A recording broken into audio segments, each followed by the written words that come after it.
일본의 잃어버린 30년, 그리고 인구 소멸론, 그래서 부동산은 폭락할 수밖에 없다. 이런 논리를 일단 버리시라는 말씀을 좀 드리고 싶은 것들이고요. 단순히 내가 직업이 없다는 이유만으로 집을 파시는 것만큼은 단순히 그 이유 딱 하나만으로 무조건 말리고 싶어요. 나중에 마지막 보루입니다. 내 자산의 마지막 보루라고요.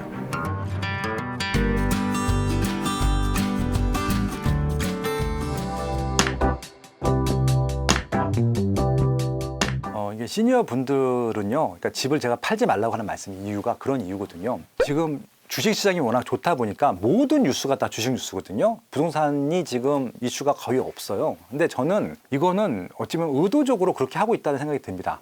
전월세 시장은 정말 지금 심각한 상황입니다. 저도 25년 동안 연구원 생활을 하지만 지금이 제일 안 좋거든요. 근데 문제는 이것이 개선될 가능성이 하나도 없어요. 지금 정책대로 가면. 이유가 일단은 신규 공급 물량이 절반으로 줄었습니다. 그러니까 신규 입주 물량이 들어오면은 반은 자가로 입주하고 반은 전월세로 나왔었거든요. 근데 신규 입주 물량 자체가 반으로 줄다 보니까 그 물량이 준 거예요. 거기다가 지금 서울 25개구랑 경기도 12개 시구는요. 토지 거래 허가 구역이에요. 37개가. 이 역은 뭐냐면은 세입자가 있으면 거래를 안 해줘. 세입자를 내보내야지 지금 거래가 되는 것들입니다. 그러면은 요 서울 25개구와 경기도에 잘 나가는 12개 시구는 거래가 될 때마다 임차 세대가 없어지는 겁니다. 그럼 전월세는 당연히 안 좋아지죠.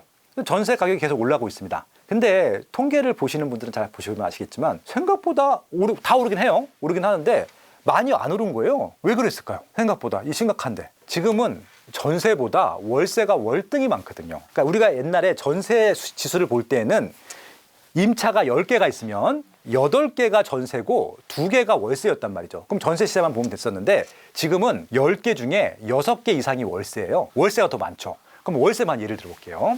작년 초에 노원구의 상계동의 주공 아파트들 월세가 100만 원이었어요. 올 1월 달에 뉴스가 나온 게 200만 원이래요. 근데 지난주 뉴스 나온 게 300만 원이래요. 그러면은 1년 만에 3배가 오른 겁니다. 매매 가격도 전세 가격도 1년 만에 3배가 오르는 경우는 없거든요. 그러니까 이게 결국은 지금은 전세도 올라갑니다. 말도 안 되게 올라가고 있는데 전세 상승률은 월세 상승률에 비해서는 상대도 안 돼요. 지금 1년 만에 3배가 올랐다고 하는 것은 지금 임차 물건들을 계속 없애고 있다는 얘기거든요. 지금 주식시장에다 돈을 몰다 보니까 이 시장이 완전히 붕괴가 돼버렸습니다. 지금이라도 이를 위한 대책들이 나와야 된다고 생각을 합니다. 그러면 그 전세 만기를 앞둔 시니어들이 좀 보증금을 올려서라도 기존 주택에 머무르는 게 나을지 아니면 외곽으로 빠져서라도 매매를 하는 게 나을지는? 저는 입지 조건을 조금 낮추더라도 매매를 하시는 게 맞을 것 같아요. 아까 말씀드린 대로 젊은 분들 같으면 무조건 아파트를 하라고 말씀드리는데 시니어 분들은 괜찮은 조건의 다세대 빌라도 나쁘지 않다고 생각합니다. 그리고 그것들을 주택연금과 연계를 시키면 좋겠어요. 그러면 어차피 시세가 올라가지 않는 것들을 내가 연금을 받으면서 내가 내 생활비를 충당할 수 있거든요. 그렇게 하는 것이 오히려 더 바람직하다 말씀을 드립니다. 정말 재밌는 질문이고 저도 강의 시간에 많이 얘기하는 부분들인데요. 이게 100만 원이 안 되는 월세 가지고는 수익률이 안 나와요. 다른 거 차라리 이렇게 주식 배당 받는 게 나은데 100만 원이 아니라 300만 원 정도 받는 월세라고 하면은 지금부터는 월세 투자를 고민해야 되는 거예요. 괜찮은 상품이 나왔으니까. 그래서 아까 말씀하신 대로 이 얘기는 세입자 시니어 분들한테는 정말 지옥 같은 얘기입니다. 너무 정말 죄송하고 제가 이런 얘기 하는 것 자체도 죄송할 정도로 월세 금액은 지금 많이 올랐지만 더 올라갈 것 같아요. 근데 반대로 월세를 주는 시니어 같은 경우는 신났죠.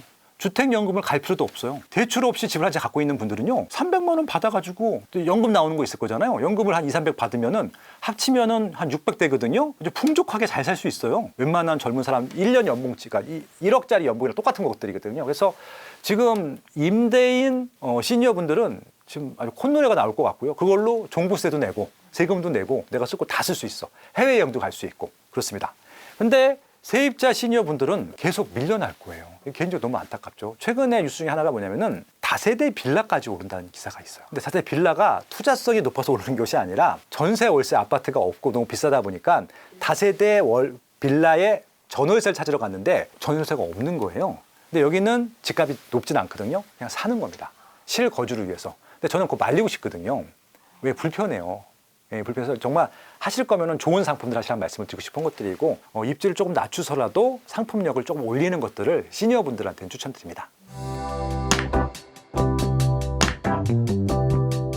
매년 발표를 해요. 인구 소멸 지수라고 해서 지금 이제 가장 안전한 지역은 지금 화성이에요, 화성. 근데 저는 그거는 통계니까 참고만 하시면 될 것 같고 저는 서울이 제일 안전할 거라고 생각을 합니다. 화성이 안전하다고 통계가 나오는 이유는 인구가 가장 빠른 속도로 늘고 있기 때문에 그렇거든요. 근데 거기는 빈 땅이 많아서 집을 거긴 재건축 재개발이 아니라 논밭에다가 집을 만들면 이사를 와야 되잖아요. 인구가 증가할 수밖에 없는 구조거든요. 그래서 거기는 신규 아파트가 입주할수록 인구가 증가할 수밖에 없기 때문에 그렇게 비교하는 건 아니라는 말씀을 드리고 싶은 것들이고 여기가 지속 가능한 도시냐인 것은 저는 궁극적으로 일자리라고 생각합니다. 그래서 생산 가능 연령대라고 하는데 20대, 30대, 40대 요 30년치의 연령대 인구들이 많아야 되거든요. 서울이라든지 대구, 부산 그리고 뭐 화성, 청주, 뭐 세종시 이런 데들은 20, 30, 40이 많은 거예요. 그 얘기는 거기 일자리가 많아서 그런 것들이거든요. 그래서 이 기준은 일자리의 기준이라고 보면 됩니다. 그럼 역으로 소멸될 지역이 있겠느냐? 있지요. 그거는 당연한 거예요. 근데 이건 우리나라만의 문제가 아니고요. 일본 옆에서 지금도 겪고 있는 문제고요. 가면은 유령 도시들 되게 많아요. 아예 그냥 인구가 안 사는 마을들이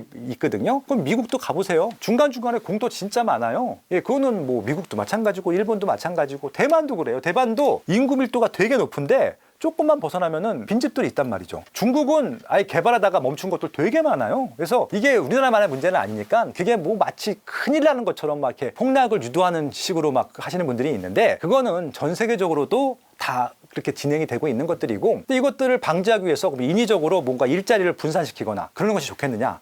그거는 자연스럽게 냅두는 게 맞을 것 같고 그냥 소멸되면은 소멸된 대로 놔두시면 되는 것들이지 좀 그게 경제력에 큰 문제는 없다고 봅니다. 지금 한국 주식시장이 좋다라고 하는데 좀 두 개의 기업이 다 거의 하드 캐리해서 이끌고 가는 것들이거든요. 한국 이제 주식 종목이 한 1000개 정도 가까이 되는데 90개 올랐어 90개 900개가 빠지고 90개가 올랐다니까요. 근데 그러면은 900개 기업이 망하느냐 그냥 유지하고 있는 겁니다. 심지어 거의 마이너스 기업들도 많을 거야. 근데 그렇게 뭐 10% 정도 되는 기업이 이끌고 가는 거잖아요. 그러면은 서울이라든지 부산 대구가 이끌고 가면 되는 거고 나머지는 그냥 엄격하게 따라가면 돼요. 지금도 솔직히 전라도나 경상도의 도지역들은요 저기 세금이 없어요. 그러니까 무슨 얘기냐면은 거기서 걷어들이는 세금이 거의 없다고요.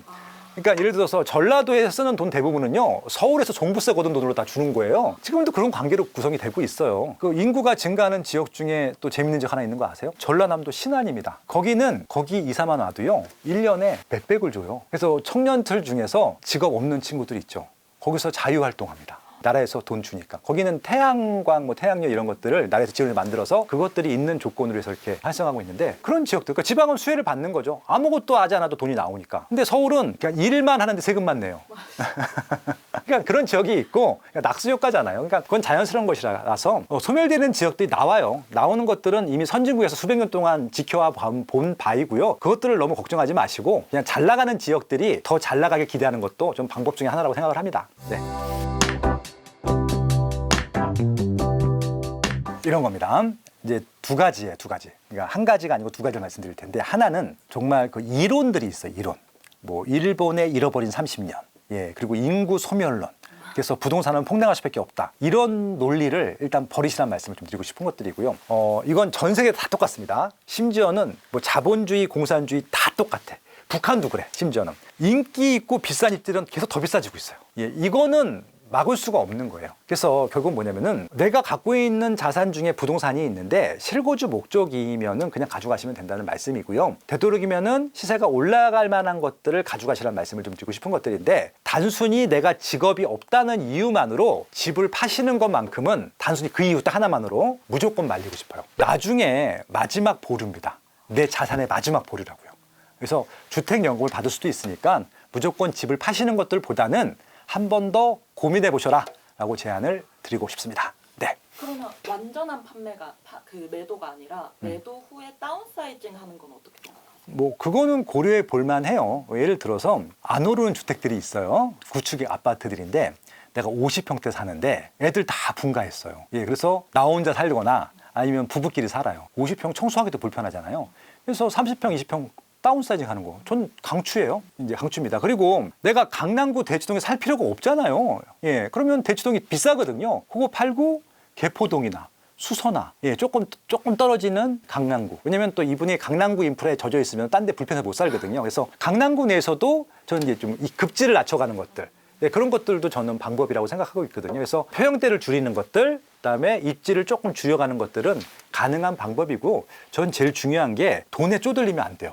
나이가 있으신 분들일수록. 그래서 다운사이징 하는 이유 중에 하나 가장 중요한 이유도 현금 흐름을 만들기 위해서, 내가 쓸 돈을 만들기 위해서 그런 용도라고 하면은 다운사이징 추천합니다. 다만 다운사이징도 지분 있으셔야 돼요.